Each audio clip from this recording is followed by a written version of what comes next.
Hi, everybody. Thanks for staying around. My name is Paul Vaughn. I am the co-director and also one of the Jesuses that performs in this company. And there's a couple others that are out on the road right now with our touring show. And this is Eva Gomez. Hey, guys. And she was, I'm sure, as you saw tonight, in doing the role that originally Robin Lamont. Yes, in the film and in the original stage show. She was in that role, and just to kind of give y'all a background on that, when I was helping cast the show, neither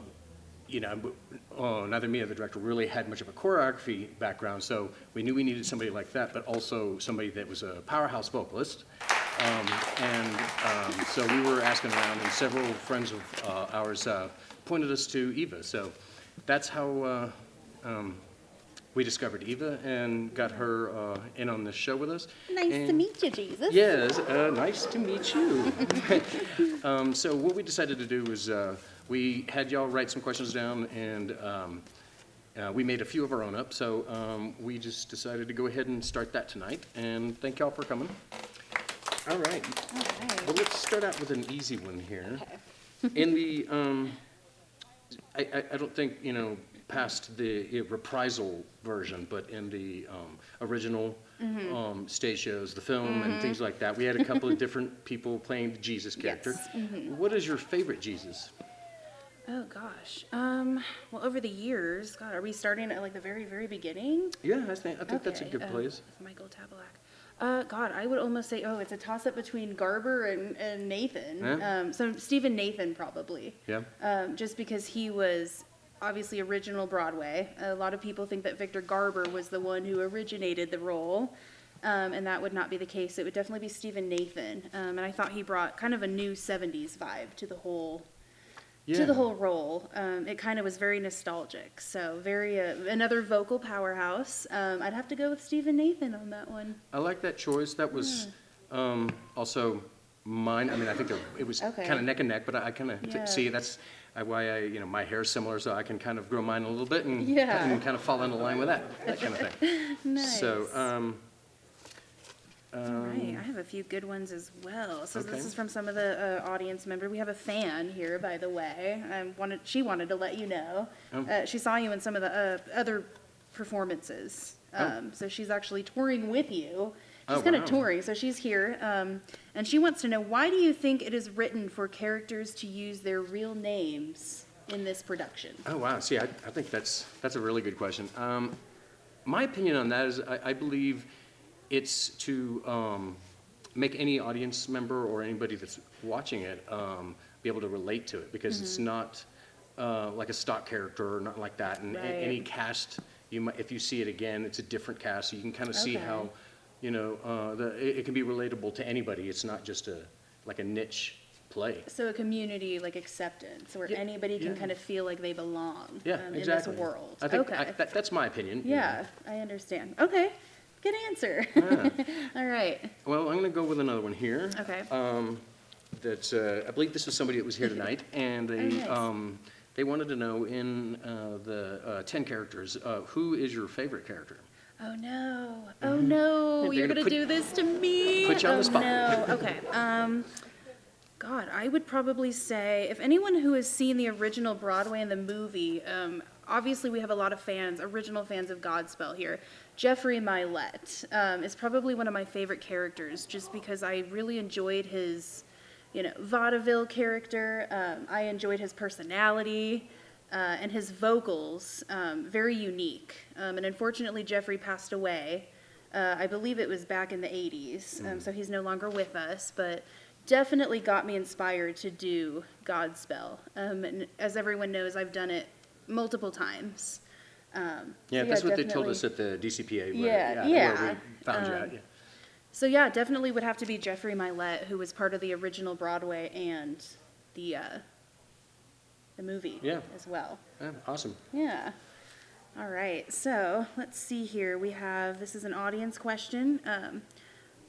What do you think is the most brilliant hidden message within this production? Oh, That's a good one. wow, Yeah.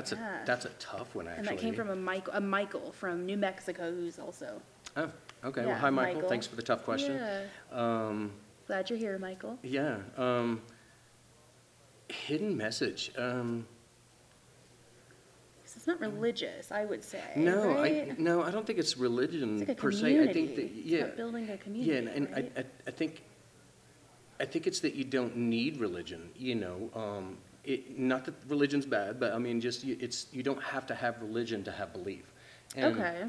And that in it not only to believe in a higher power, but also believe in each other and be able to spread joy and kindness, and that's.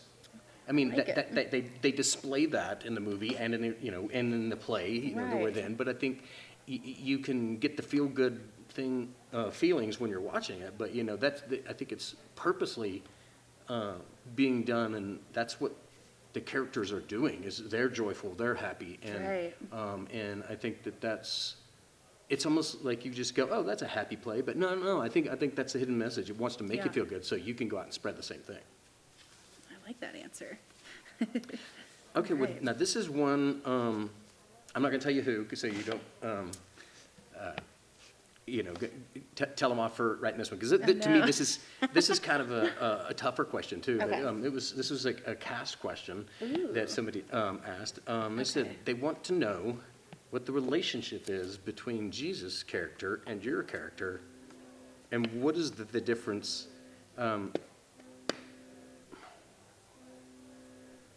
That's a weird sound. I don't know what that is. Anyway, Yeah. they want to know what the difference is in the relationship with your character and Jesus versus all the other characters. Oh, that is wow, that's deep. So someone knows Godspell out there. Yeah. So I think my character, she's the first one to really profess her faith to Jesus.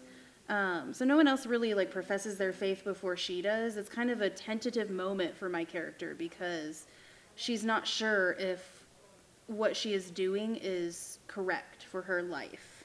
So it takes a lot of trust for her to be able to kind of put herself out there and sing this heartfelt song, day by day. There's only 3 things that she prays about. It's to see him more clearly, to love him more dearly, and to follow him more nearly. So basically she wants to kind of put her life in his hands, and she wants to basically make sure that every action that she takes is closer to Jesus, and that takes a lot of courage because these are people who are first kind of meeting Jesus and kind of understanding his message. So it takes a lot of courage for her to be able to kind of be the first one to step out and say, I'm going to follow you and love you and see you. Oh, So it's a nice. lot of courage for my character. So that's kind of, I like to think she's one of Jesus's favorites. That's what I'm going to go with. Yeah, I like that. That's a good Yeah. answer. Tough All question, right. too, Yeah, really. I know. These are really good questions, you guys. Oh, Thank yeah. you so much. Okay, so I have one, and this is actually from someone from the DCPA that wanted to kind of put this one online. We got this one online, and it says, this is funny, how would you describe the message that is presented in this play, and is it still relevant today? Oh, That's wow. a really good one. Yeah, Yeah, that gets is, you I thinking. think we touched on that earlier. DCPA, of Yeah. course. Yeah. Who was that? But, yeah, TJ? I think that's sort of where I was going earlier, where it's to spread this message. Of course, I think it's relevant today, Yeah. I think especially today with all the chaos and just the divide in the world and different things like Yes, that. of course, yeah. I think just a message of kindness, joy, and love is, I think it's always going to be relevant, but I think it's even more relevant right now with everything. Absolutely. Good one.